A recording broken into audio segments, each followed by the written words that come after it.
Hello.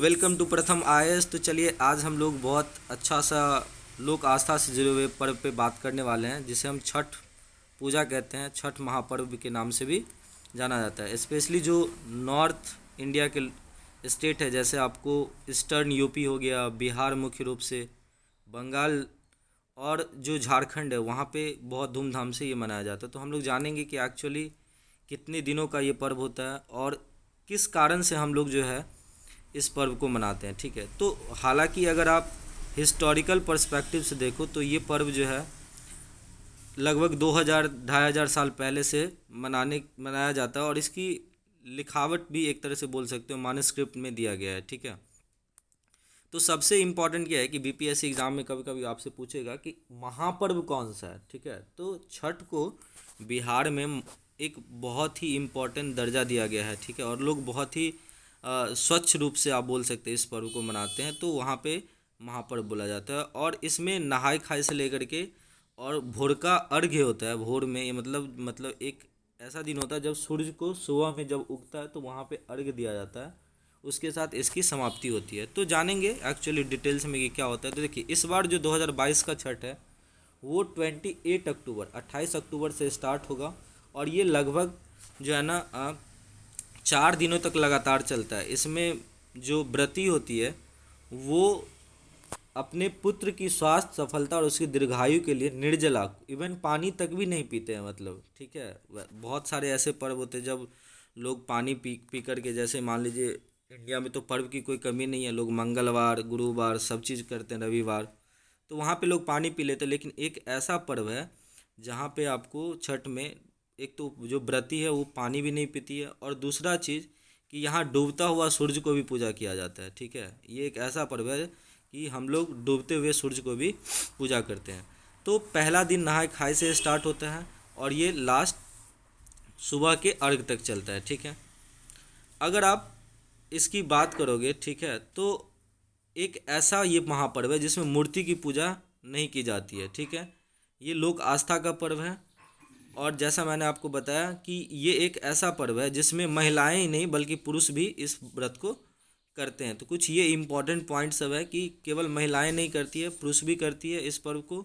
दूसरा, इसमें किसी मूर्ति की पूजा नहीं की जाती है।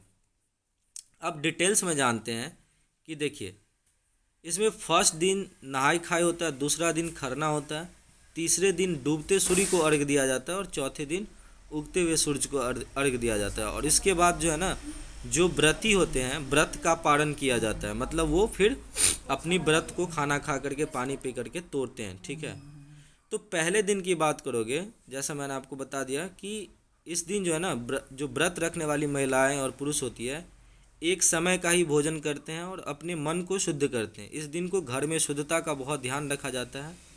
इस दिन अपने घर को अच्छे से साफ रखना, बहुत एक तरह से बोल सकते हैं, स्नान करते हैं, साफ वस्त्र धारण करके भोजन ग्रहण करते हैं।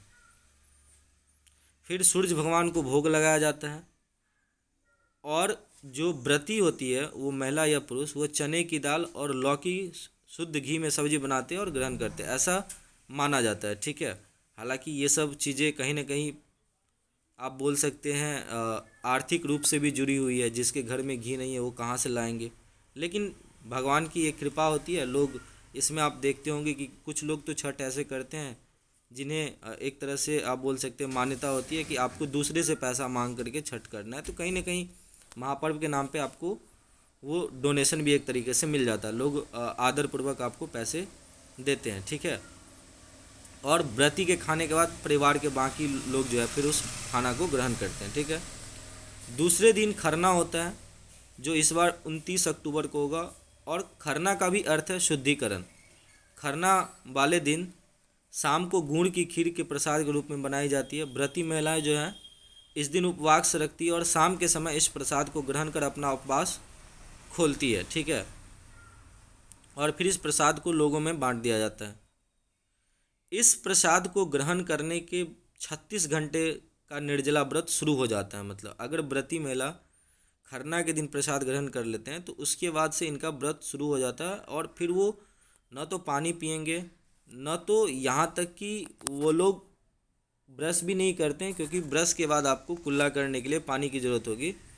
तो वो पानी भी नहीं पीते हैं। और डायरेक्टली ये जो आपको व्रत है वो एक तरह से पारण के समय ही तोड़ा जाता है, ठीक है। इस दिन जो प्रसाद बनाया जाता है वो नए मिट्टी के चूल्हे पे बनाया जाता है, ठीक है। तीसरा दिन सूर्य की उपासना होती है। इस दिन डूबते सूर्य को अर्घ्य दिया जाता है, और जो इस बार 30 अक्टूबर को आने वाला है, ठीक है। इसलिए इस पार्टिकुलर दिन को, ये जो दिन है, इसे हम संध्या अर्घ कहते हैं। और इस दिन महिलाएं निर्जला व्रत प्रारंभ करती है। व्रत रखने वाली महिलाएं सूर्य निकलने से पहले ही रात को रखा मिश्री पानी पीती है, ठीक है। और इसके बाद शाम के समय सूर्यदेव को अर्घ्य दिया जाता है। संध्या अर्घ के दिन विशेष प्रकार का पकवान, जैसे आप बिहार में फेमस है ठेकुआ, और जो जितनी भी मौसमी फल सूर्यदेव को चढ़ाया जाता है, ठीक है। इस पर्व का जो समापन दिन है उस दिन उगते सूर्य को अर्घ्य दिया जाता है। और इसे चौथे दिन यानी अंतिम दिन व्रत रखने वाली जो व्रती होती है, चाहे पुरुष या महिलाएं, वो सूर्यदेव से संतान और परिवार में सुख शांति बनाए रखने की, तो ये तो एक तरह का आप बोल सकते हैं कामना होती है, लोगों को आस्था होता है, विश्वास होता है। तो ये सब चीज़ें होती है। और इसके बाद आपको अर्घ्य देने के बाद लोग प्रसाद का ग्रहण करते हैं, और उसी के साथ जो है व्रत की समाप्ति हो जाती है। मैं आपको एक चीज़ और बता दूँ यहाँ पे, कि ये जो विशेष रूप से मैंने आपको बताया था कि बिहार, उत्तर प्रदेश, पश्चिम बंगाल, झारखंड में तो मनाया जाता है, साथ ही साथ नेपाल के जो तराई एरिया, जैसे मधेश और लुम्बिनी में भी मनाया जाता है, जहाँ पे मैथिली बोली जाती है, ठीक है। और इसमें सूर्य देवता और उनकी जो बहन है छठी मैया, उन्हें एक तरह से पूजा किया जाता है, ठीक है। और 2 प्रकार का छठ होता है।